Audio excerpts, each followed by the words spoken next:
परम पूज्य शंकराचार्य भगवान की, परम पूज्य शंकराचार्य भगवान की जय जय। सरकार की दोनों हाथ उठा करके जयकारा बोले, शंकराचार्य भगवान की जय जय। सरकार की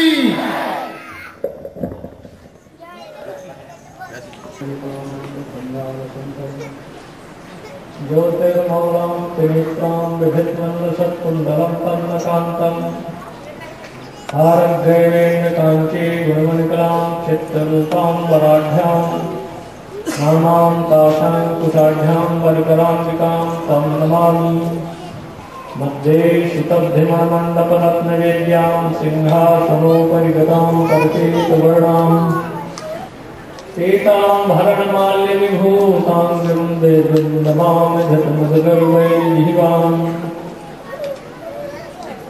नारायणं पद्मभवं वसिष्ठं शक्तिं च तत्पुत्रपराशरं च व्यासं सुखं गौणपदं महान्तं गोविन्दयोगिन्दमथाश शिष्यं श्रुतिस्मृतिपुराणानाम् आलयं करुणालयं नमामि भगवत्पादं शङ्करं लोकशङ्करम्। उपस्थित समस्त भक्तवृंद, मातृशक्ति अभियान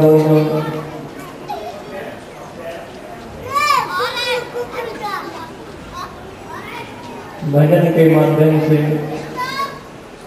संगीत के माध्यम से विचारों को आत्मसात कर रहे थे। संत समागम, हरिकथा, भगवत दर्शन जीव के लिए प्राय दुर्लभ बताया गया, लेकिन आज अगर त्रेता में हम देखें तो संतों ने अपने जीवन के अधिकतर समय राष्ट्र का चिंतन, राष्ट्र की ज्वलंत परिस्थितियों का मंथन और राष्ट्रीय उत्कर्ष, राष्ट्र की संस्कृति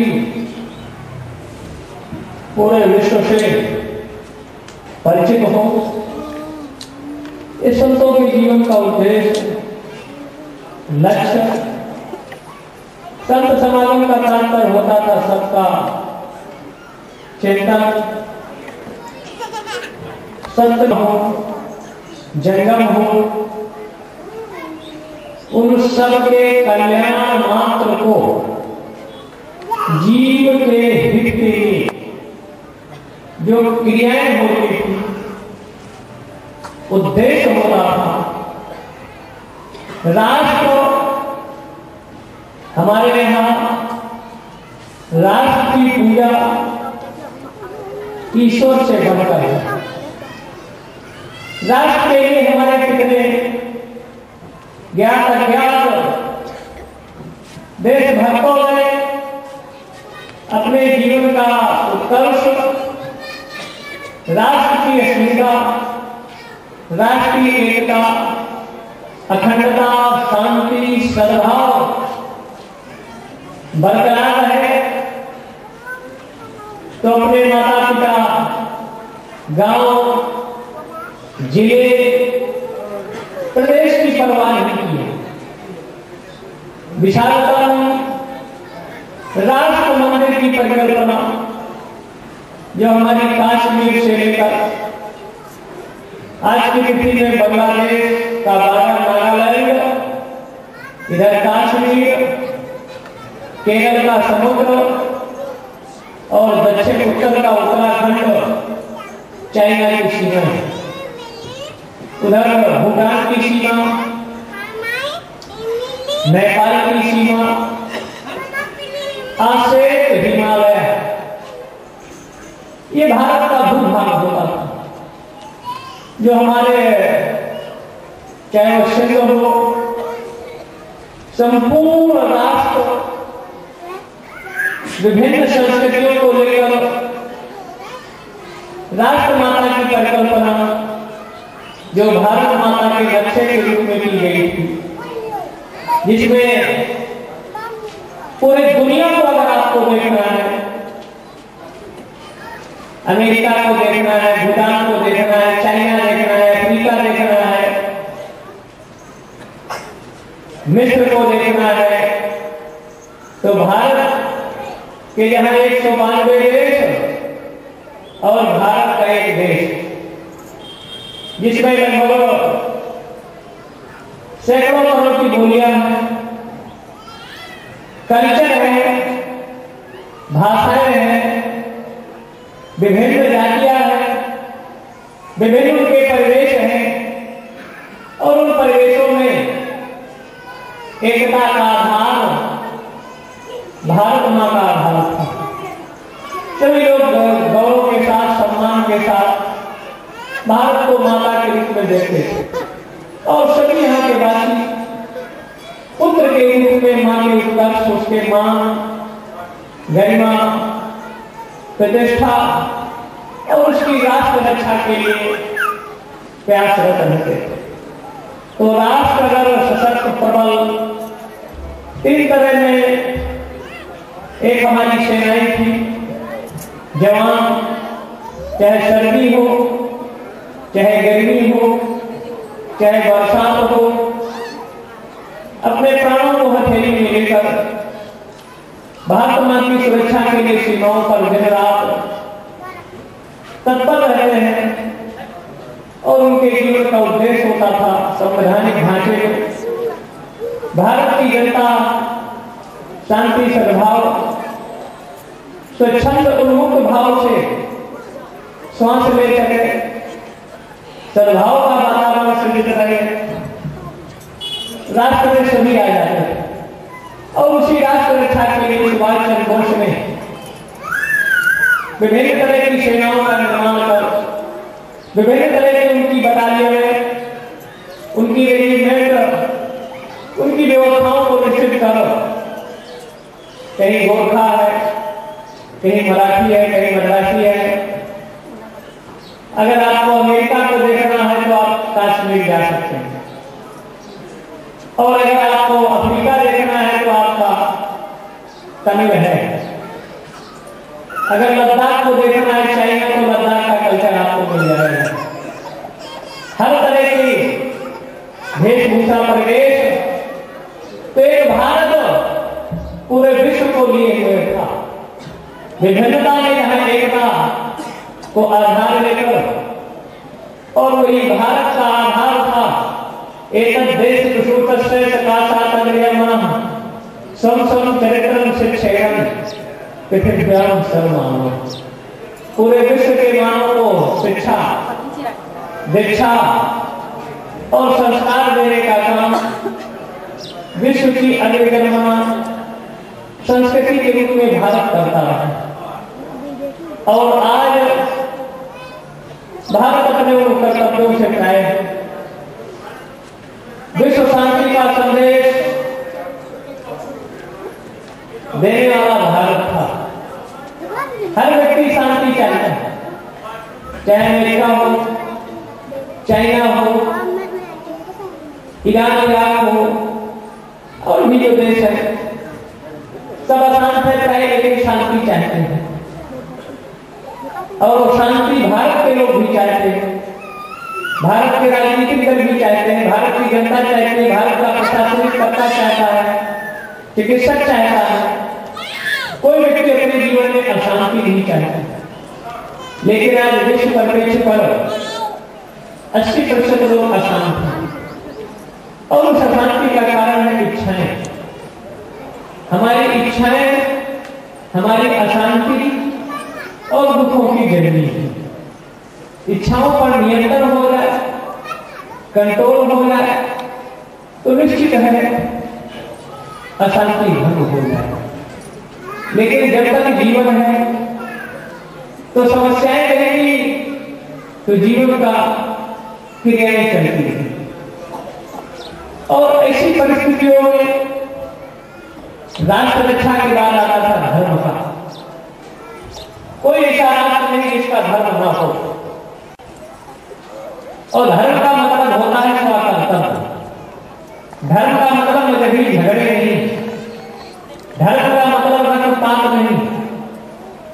धर्म का मतलब लड़ाना नहीं, धर्म जोड़ना है। जैसे खिचड़ी बनाते हैं तो खिचड़ी में चाहे जो भी डालो, तो वैसे भारत की संस्कृति धर्म जोड़ने के लिए और पाश्चात्य कल्चर जिससे आरंभ करते हो अपने जीवन का प्रातःकाल चाय और बिस्कुट तोड़ने का कार्य जिसमें कूट कूट कर किसी भरा और उसको प्रारंभ से ही तोड़ना प्रारंभ करते हैं प्रातःकाल से जो सायंकाल तक रात को तोड़ रहा, लेकिन जोड़ने का कार्य धर्म करता था। जब समाज को हम अपना अंग मानते थे तो दीजिए, जब राष्ट्र पर संकट आया, राष्ट्रीय चिंता विखंडित होने लगी और मानवता विरोधी असुर सत्ता में जब पहुंचे तो देवताओं का जीना दुर्भर हो गया। सब देवताओं और हुआ क्यों, जैसी हमारी सेनाएं हैं, महाभारत के काल में कृष्ण का राज चल रहा था, दंड देने की जरूरत नहीं थी, धर्म में प्रजा, धर्म के द्वारा प्रजा का शासन होता था, तो दंड साधु महात्माओं को दे दिया गया कि आप अब समाज को दंड देने की जरूरत नहीं। वैसे देवासुर संग्राम के काल में जितने अस्त्र शस्त्र थे, सैनिकों ने अस्त्र शस्त्र महर्षि दधीच को दे दिया कि आप इसकी रक्षा करें, हम लोग भ्रमण करना है, देश घूमने। दधीच ने सोचा कि इसका कोई उपयोग नहीं, कब कौन अटैक कर ले जाए कहीं आतंकवादी अशांति उत्पन्न करे, तो दधीच ने पात्र में हथियारों को रखकर मंत्रों का संस्कार कर, और जब मंत्रों से संस्कार किया तो जितने हथियार थे वो द्रव्यवत हो गए, पानी जैसे। जैसे सोना को गला दो तो द्रव्य हो जाता है, लोहा को गला दो, चांदी को गला दो तो पानी जैसे द्रव्य हो जाता है। तो दधीच ने मंत्र शक्ति के प्रयोग से तलवारें अस्त्र शस्त्रों को गलाकर पान कर गए, और जब पान किया तो उनके अस्थियों में जाकर समाहित हो गया, उसकी अस्थियां वज्र जैसे हो गई। इंद्र बड़ा स्वार्थी देवताओं को लेकर दधीच के आश्रम में गया, कह महाराज परिहित के लिए आप लोगों का जीवन है, आपको संत है, संत जगत सरिता के धर्मी परिहित हेतु इन्होंने की करनी, आपका जीवन परिहित के लिए है। स्वार्थी इंद्र देवताओं के साथ जब पहुंचा, कहे बताएं मैं क्या आपकी सहायता करूं, कहा हम लोग अस्त्र शस्त्र से निष्प्रभावी है और वृत्तासुर नाम का राक्षस हमारे अधिकार सिंहासन कुर्सी को कब्जा कर लिया, हम लोग का जीवन मुश्किल, लिहाजा अगर आप अपनी अस्थियां दे दें तो उससे हम वज्र का निर्माण कराकर वृत्तासुर का बंद कर सकते। दधीच ने कहा अगर संकट है भारत मां पर, राष्ट्र पर, ले जाओ, हमको कोई आपत्ति नहीं। लेकिन दधीच की पत्नी बड़ी जोर से बिगड़ी, कहे तुम देवता स्वार्थी आक्रमण आलसी, सुविधा होगी, तुमको शर्म नहीं आती, मेरे पति को मारकर मेरा सिंदूर सुहाग जाना चाहती हो, ये संकट मेरे रहते ही ये संभव नहीं होगा। जब दधीच की पत्नी ने प्रस्ताव किया तो देवता लोग घबरा गए। एक तरह से जघन्य दधीच की हत्या का षड्यंत्र देवताओं ने रचा।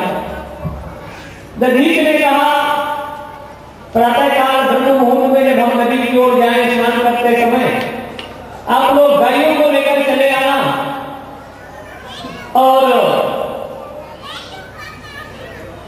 गायों की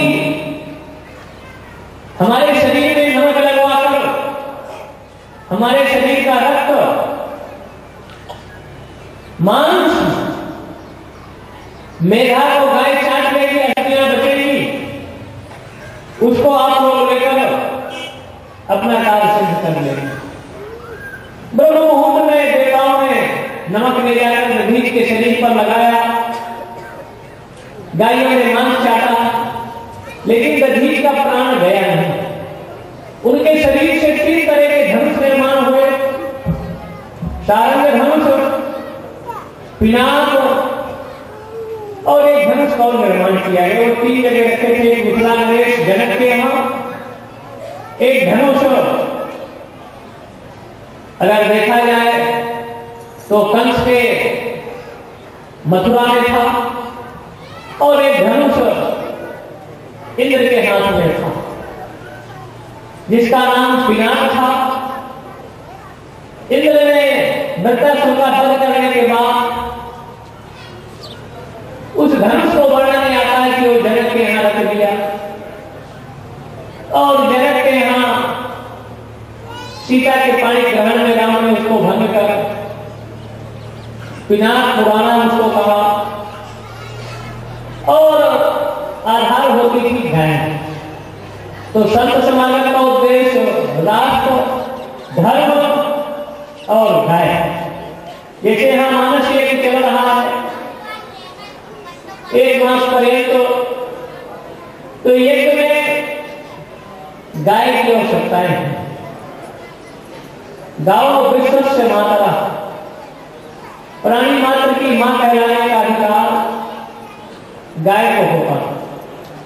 गाय एक ऐसा जीव था, अगर हम धार्मिक दृष्टि से नहीं देखें तो गाय लोगों के, बेरोजगारों को रोजगार देने में भी समर्थ होता था। कल भी परसों हम आ रहे थे इधर मुरैना चंबल के बॉर्डर पर, तो लगभग मध्य प्रदेश का 20,000 गाय ऐसे चराते हुए कसाई लेकर जा रहे हैं। सीमाओं से, बॉर्डर से गायों की यहां तस्करी हो रही है। गायों का संरक्षण संवर्धन न होने के चलते एक तरफ गाय को हम मां के रूप में मानते हैं, तो अगर गाय की धार्मिक दृष्टि से नहीं, उसको सामाजिक, आध्यात्मिक, राष्ट्रीय दृष्टि से देखें तो गाय की ही रक्षा के लिए विप्रधेयेश्वर संतहित के लिए नमित अवतार निज इच्छा निर्मित तनु माया गुण गोपाल। गायों की रक्षा के लिए भगवान राम का अवतार होता है। कृष्ण ने भी अपने जीवन में अवतार लेकर गोचारण आदि लीला किया, गायों की सुरक्षा संरक्षा, इसलिए कृष्ण का एक नाम गोपाल भी कहलाना पड़ता। गोपाल मतलब गाय के पालन करने के लिए, गाय रक्षक के रूप में वो प्रकट होकर, पैदा होकर भगवान कृष्ण प्रकट होते हैं। समुद्भुतम बालक मम, अद्भुत विलक्षण बालक कहां पैदा होता है? जेल में। और जेल में पैदा होने के बाद जो परिस्थितियों और स्थितियां थी, उन स्थिति और परिस्थितियों में यहां ब्राह्मण है में, तो ब्राह्मणों के पास अगर मंत्र भाग है तो हमी भाग गाय के पास। गाय से बीमारियां नहीं फैलती हैं, बैक्टीरिया के जीवाणु और हेल्थ का आधार होता है गाय। अगर आप स्वस्थ रहना चाहते हैं तो आयुर्वेद में स्वर्ण भस्म का प्रयोग करते हैं चिकित्सक लोग, और सोना इस समय 25 से 28,000 के मध्य था। और स्वर्ण भस्म तो पहले जल्दी बना नहीं पाते, बनाने वाले लगभग 18 दल हैं इस देश में, भारत में 140 करोड़ आबादी में 18 केवल वैध हैं, जिसमें स्वर्ण भस्म बनाने में 40 से 30 दिनों से 70 दिनों के मध्य स्वर्ण भस्म बनकर तैयार होती है। तो उसका प्राइस प्राय उससे दुगना या तिगुना लागत आ जाता है। और सोना शरीर की प्रतिरोधात्मक शक्ति को प्रबल और दृढ़ करता है। लेकिन हर आदमी बीमारी को स्वर्ण भस्म नहीं खाता, और खाना भी चाहे तो समर्थ नहीं है आर्थिक दृष्टि से। तो गांव देहातों में है कि चलो झाड़ फूक करा, और झाड़ने से आपकी बीमारी ठीक हो जाएगी। बीमारी ठीक नहीं होती। बीमारी अगर है तो उसको चिकित्सकीय परामर्श लेकर इलाज करना चाहिए, चाहे वैद्य का परामर्श लो चाहे डॉक्टर का। और उचित समय पर अगर इलाज नहीं कराए तो बीमारी बढ़ती जाती है, रोग शांत नहीं होता। वैसे हेल्थ आपका बिगड़े नहीं। अगर 11 वर्ष की अवस्था से आप गाय के दुग्ध, देसी गाय, सूर्य की सहस्त्र रश्मियां है, उर्मियां, किरणें, तो सूर्य की पहली किरण का नाम है गो किरण है। जो सूर्य की किरणें गाय के शरीर में पड़ती है, रीढ़ की हड्डी से टकराकर तो गाय के शरीर में वाइब्रेशन होता है, जिससे गाय के शरीर में स्वर्ण अनायास उत्पन्न होता है।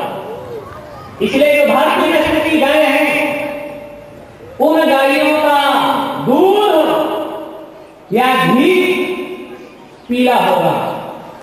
और जो पाश्चात्य नस्ल की गाय है, जिनका प्रयास भैंस और सुअर के क्रोध को मिलाकर बनाया गया है, उनके दूध तो अधिक मिलेगा, लेकिन उनके बछड़ों का उपयोग अपने कृषि में नहीं कर सकते।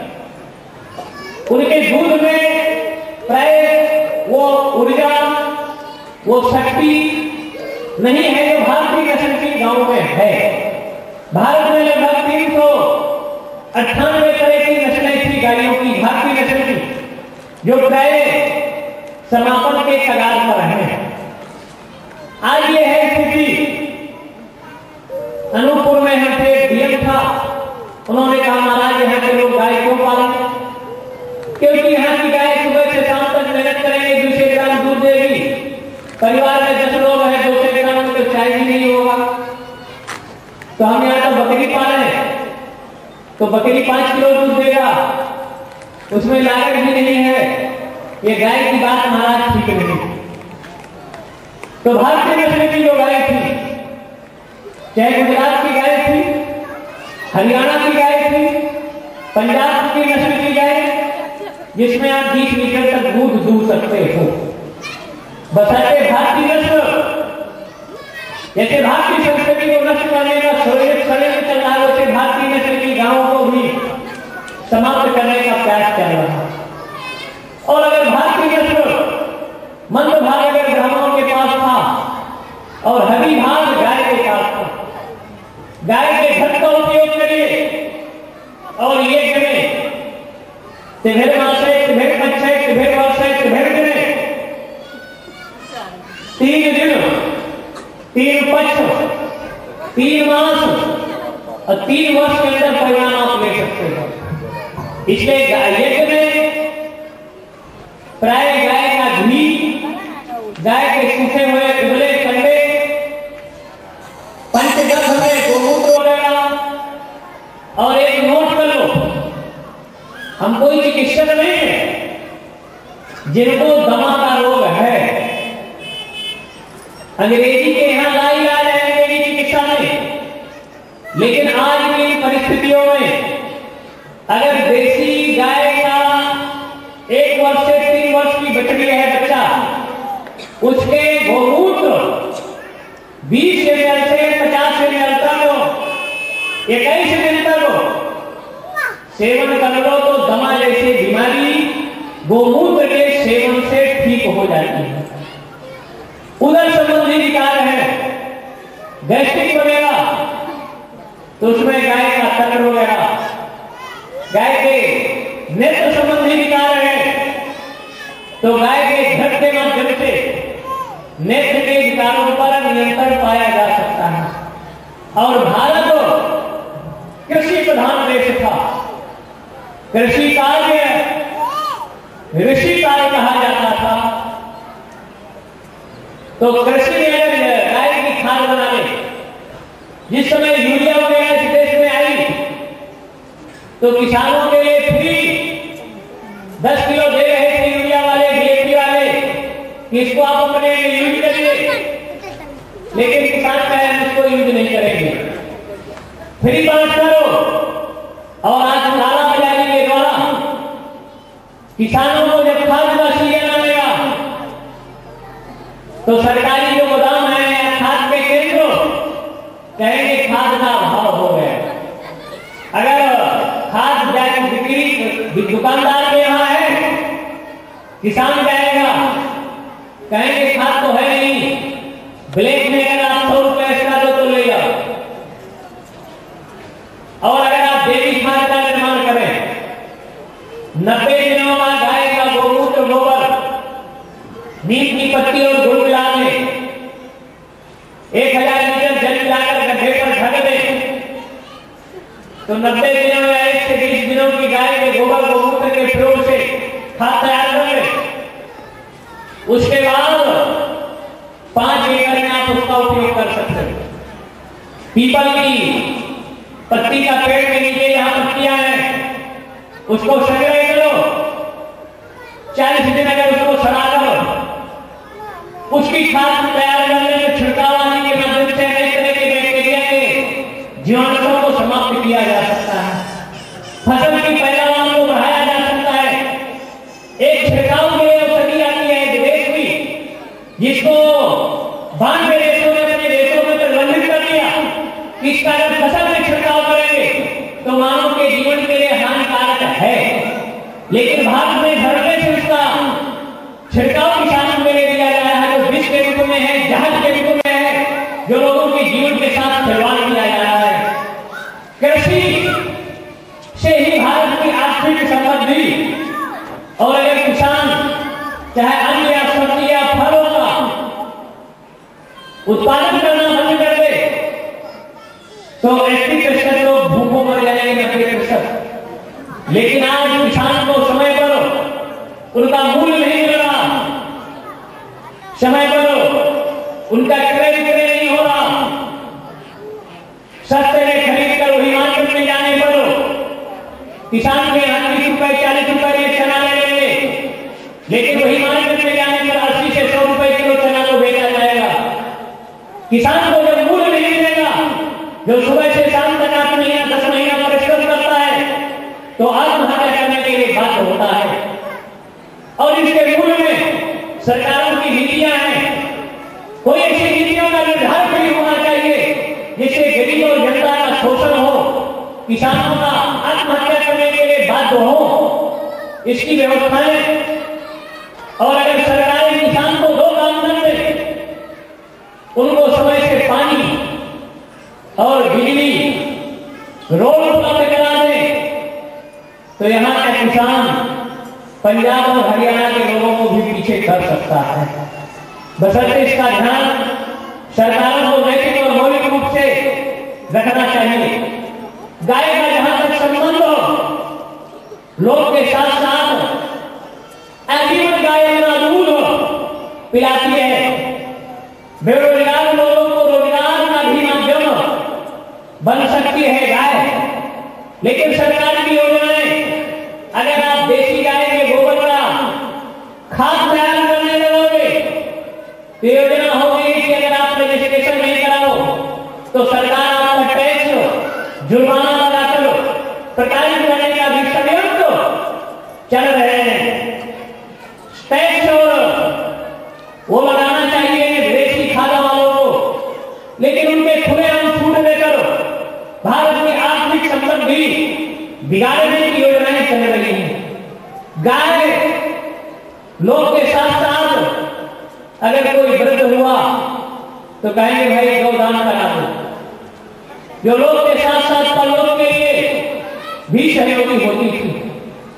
गाय का स्थान आजीवन व्यक्ति को दूध वगैरह देती थी। और यहां तक जैसे आपका एक फतेहपुर है दमोह जिले का, तो राजस्थान के सीकर जिले में एक गांव दमोह, वहां भी नहीं, वो दमोह में नहीं, दमोह नहीं, फतेहपुर है, सीकर जिले में फतेहपुर गांव है, ऐसे फतेहपुर है। तो वहां दो कसाईयों ने एक गाय बड़ी हस्त पुष्ट चढ़ा कर ले गए। दो जाति बाला धाम मंदिर है वहां से गाय चुरा कर ले गए और अपने मित्रों को बुलाया कि आज हम लोग गाय का मांस काट कर खाएंगे। उसके चार मित्र हथियार, बर्तन, मसाला, सामग्री लाने के लिए चले गए। गाय की आंखों से अश्रुधारा प्रवाहित होने लगी और जो कसाई का मुखिया था उसको देखकर दया आई और उसने गाय को खोलकर पेड़ के नीचे लेट गया। नामजद मुकदमा सिविल जज नगर मजिस्ट्रेट के न्यायालय में चला और